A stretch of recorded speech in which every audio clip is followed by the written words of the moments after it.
The Tower of Hanoi is a children's puzzle game first marketed by the French mathematician Édouard Lucas in 1883. The puzzle is comprised of 3 pegs where any number of concentrically smaller discs are stacked to build the tower. The object of the game is to move the discs from one peg to another in order to rebuild the tower over another peg. However, the rules state that only one disc may be moved at a time, and no disc may be placed on a smaller disc. What we're going to determine is what is the minimal number of moves needed to move a tower of 8 discs.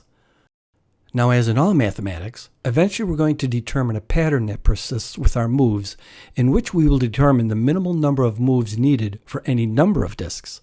So we will keep track of what's occurring by keeping a running tab of the number of discs and the minimal number of moves it takes to move them. Let's start with just one disc and then build from there.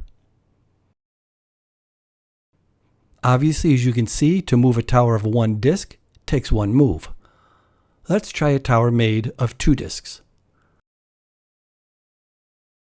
1, 2, 3. It takes a minimum of 3 moves to move a tower of 2 discs. Let's try a tower made of 3 discs.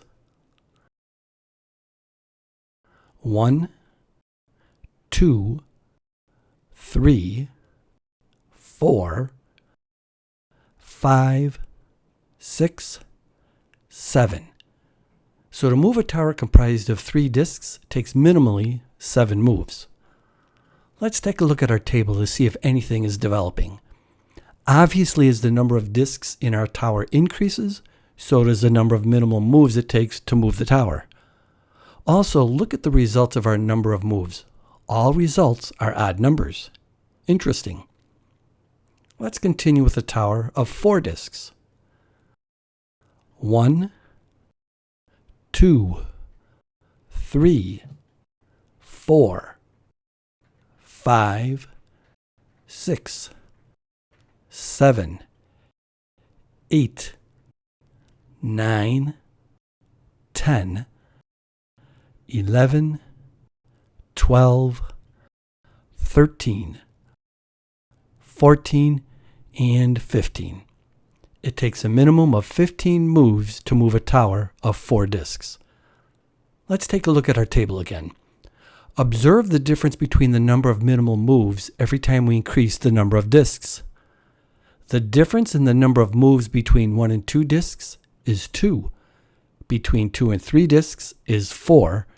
And between 3 and 4 discs is 8. So we can see that as the number of discs increases by 1, the difference between the number of moves doubles.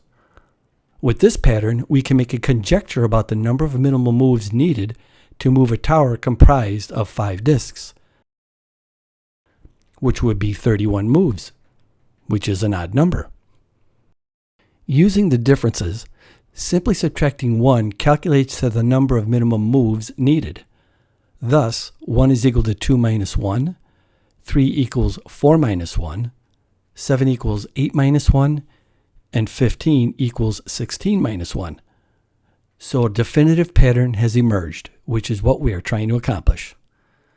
However, we need to express this pattern so that it models any number of discs that would comprise a tower. Since there is a doubling pattern involved, we can express these values as 2 raised to a power. And as we can see, the exponent used to raise 2 to a power is the corresponding number of discs involved. So if we let n equal the number of discs in a given tower, then the expression that models this pattern is 2 to the n power minus 1. To determine how many minimal moves needed to move a tower consisting of 8 discs would be 255.